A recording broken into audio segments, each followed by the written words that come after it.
If you're dad between 235 and 250 pounds and you've tried skipping breakfast to lose weight, and some days it works, but other days you feel like it's 2 p.m. and you're just starving and you want to eat everything in sight, this video is going to explain exactly why that is. Because skipping breakfast isn't neither good or bad. It truly depends on your metabolism, your sleep, your stress, how your body manages your metabolic efficiency. And if you don't understand those 4 things, you're going to keep bouncing between progress and frustration. I work with dads in their 40s who are between 235 and 250 pounds, and I've taken the same principles that I've gotten from training with NFL athletes and training special operations in the military, and I've simplified the process to have the same structure, systems, and support to help you get back to 200 pounds, what I call the back to 200 system. Now I get messages just like this from my clients every single week, and I've transformed body after body, year after year, and I've been doing this for nearly 20 years now. You can hear from Dave, who just started the program recently and already dropped freaking 10 pounds. Hear from him. As of this morning, I am down 10 pounds since I started with you. Jesus, dude, you started like 3 weeks ago.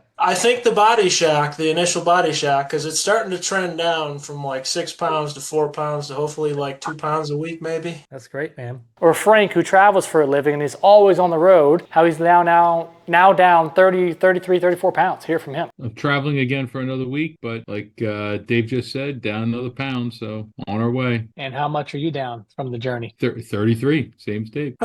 You boys are killing it. Hell yeah. Let's get it. Let's keep it up, boys. Or Travis, who's radically changed his life. Or Joseph, who's now in the best shape of his life. Or Christian. It's the same strategy. It's just a different person optimizing their health, radically changing their body. Let's break it down. So number 1, the first thing that can work is calorie suppression if you skip breakfast, although I'm not particularly a fan of it, but I'm not going to shine too much light on it yet. I just want to share good or bad and how it can be looked at. If you skip breakfast, essentially your eating window gets smaller, which could potentially mean fewer total calories, less mindless snacking, better blood sugar control for some. And studies show that a time-restricted eating window can potentially reduce your overall caloric intake. And this is specifically helpful for the guys, for the men, for the dads who eat in the morning, but they're having pastries, they're getting bagels, driving through, getting coffee, and you're overeating in a bad way. That's just going to totally wreck your insulin and mess with your blood sugar. That's not eating whole foods and quality. So skipping breakfast in that case can help reduce your total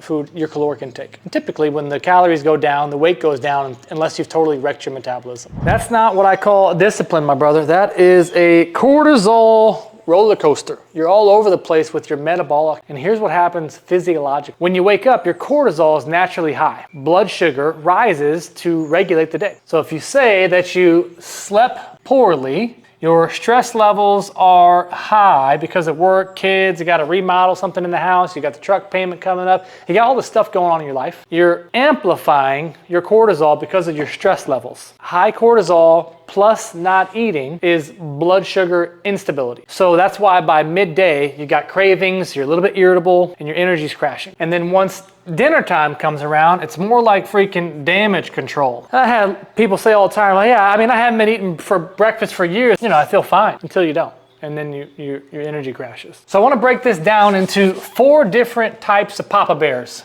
You got number 1, you actually sleep well. You train consistently, you have low stress, lucky you, and then you don't overeat at night. You can experiment with skipping breakfast. Number 2, you got the old night snacker Papa Bear. You, my friend, eat a lot of calories after 8 p.m. Then you're skipping breakfast to make up for it. And skipping breakfast is keeping you in this overeating cycle at night. So you don't need to skip eating breakfast. You probably should actually prioritize more protein earlier in your day.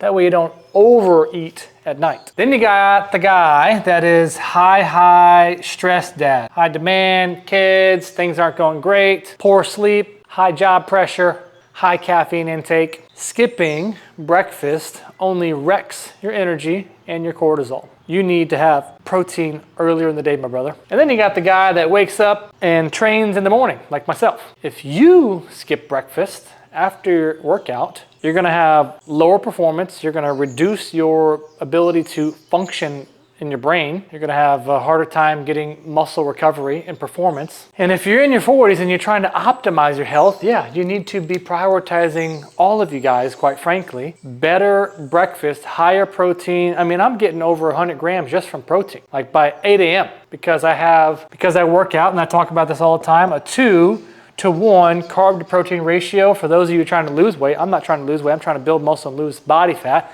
which is what you will do. Once we lose the weight, then we can focus on body transformation. Because here's what most guys don't recognize, that after 40 years old, your muscle protein synthesis is beginning to decrease. It's gonna be harder to maintain muscle. Your insulin sensitivity starts to decrease. Your recovery is slowing down. So protein distribution does matter. Timing matters. So just, if you walked away with one thing, 30 to 50 grams per meal will it's gonna help preserve muscle tissue, but you also have to train hard enough to create a physical adaptation. So if you're skipping breakfast and then you're trying to make up 120 grams of protein at dinner, you're missing out on opportunities earlier in the day, which is gonna affect your metabolism, it's gonna affect your body composition. And that's why some dads, when they lose the weight, they look like a yoga boy with the flat ass, the flabby skin, and those that actually look like they have muscle and the body that they wanted to get. Same thing with taking GLP. Okay, you lose the weight, but you're still saggy. It's not what you're after. Yeah, I know it's not about getting on stage and looking like a bodybuilder, but you want to feel good, you want to have the strength, you want to be able to function and do the things that you want to be able to do.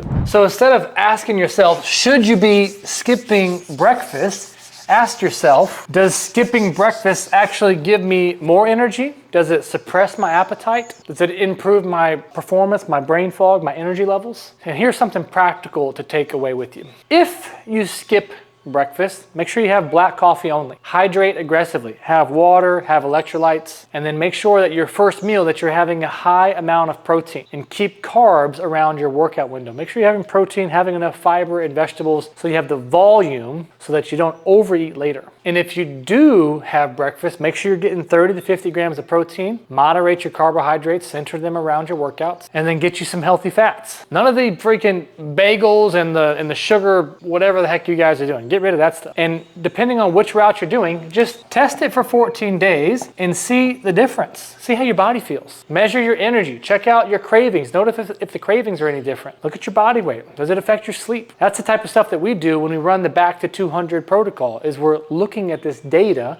If we do X, what result does it give us? If we do Y, if we do 1, 2, and 3, how does that affect your body, your energy, your performance, the way you look, what the number on the scale? All this stuff matters, and we use it as information to make future changes. That's the difference in following a system and just completely guessing with what you're doing, just going by the seat of your pants, whatever that saying is. And most dads think that they're trying to do well by skipping breakfast, and that's them considering, I'm disciplined, or I'm trying to make some small changes, cutting out sugar, I'm eating a little bit cleaner, cutting out the alcohol. I've already lost about 10 pounds. But it's not. The key thing that you're missing is stress management has a direct correlation with metabolic efficiency. Because if that leads to late night overeating, brain fog come 2 p.m., poor sleep, that all is going to correlate with mood swings, and that's not helping you. Now, what we're looking for is appetite control, satiation, energy stability, fat loss, keeping the muscle high, losing the weight, losing the fat, but maintaining the muscle. It's the same tool, it's just a different psychology behind what you're doing. And just imagine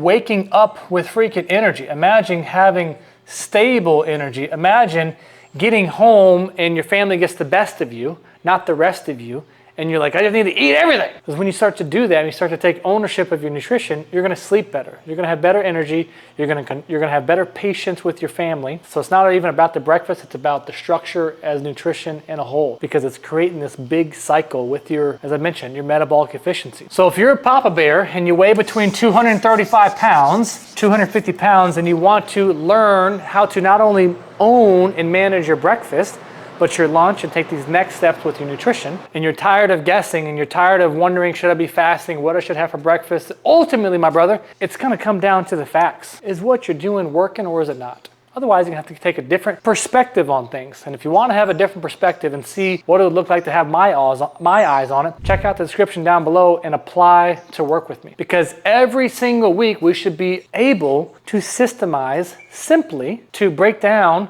and optimize your metabolism. Fix the fat loss, improve your energy. No extremes, no fad diets, not trying to get you out on stage, just systems that freaking work. Check out the description down below, and I'll catch you in the next one.